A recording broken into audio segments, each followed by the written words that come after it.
Now, playing sports is a great way to stay fit and healthy, to learn about teamwork, make friends and develop a sense of personal satisfaction.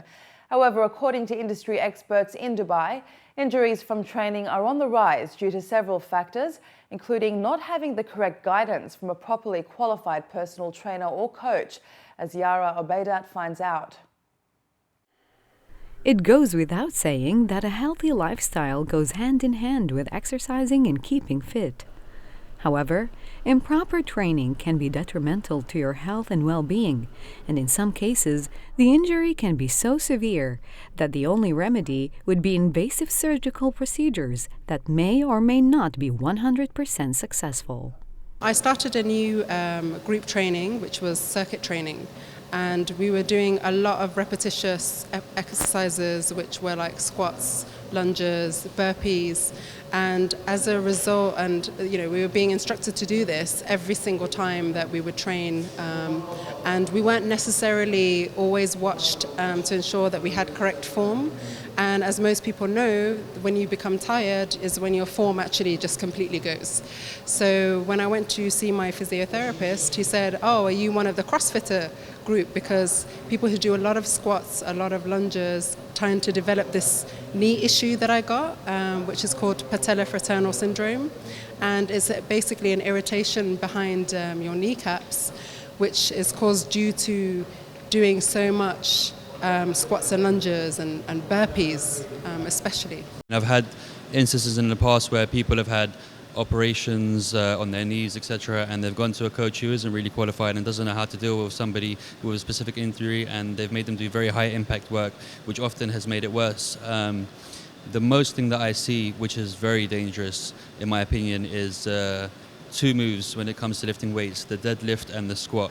And I've seen a lot of trainers that aren't teaching this properly and teaching it with a very light weight from the basics, and actually teaching the correct form of how to do this. And doing this with a heavy weight can be so dangerous for the back, for the spine, for the legs. And I've actually known of one or two people who have had to have surgery because of a trainer that has told them that he's qualified and obviously hadn't been qualified, and put them in a situation where they, without the proper training and the proper form, have injured themselves very badly, and obviously had to take time off work and do all the rehabilitation as well with that.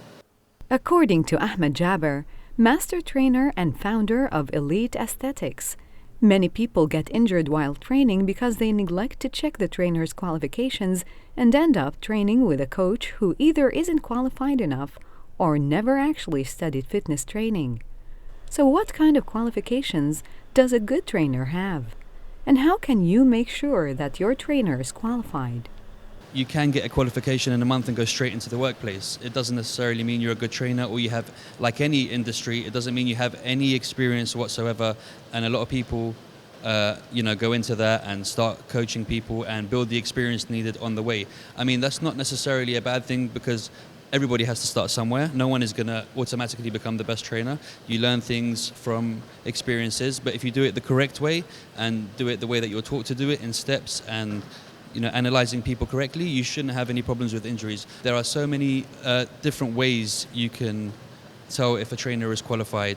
One of them is any decent trainer and good trainer would be registered on the Reps website, where you can go on there and find out their qualifications, and they will also have a small card as well, which will also say on it their level of qualification, whether they've just done a level 3 or they've continued on to further education and continued to further their knowledge and training. Now what I do is train with people who I know are able to see when I'm going out of form, particularly now because I have this injury with my knees, and just to make sure that they're fully qualified by doing a background check and making sure that I'm actually more aware of what I'm doing as well. So educating myself and not always fully relying on other trainers or people to give me the guidance as well. So the balance of the two.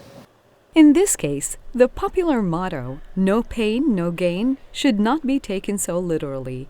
Exercising should be effective, enjoyable, and most importantly, safe.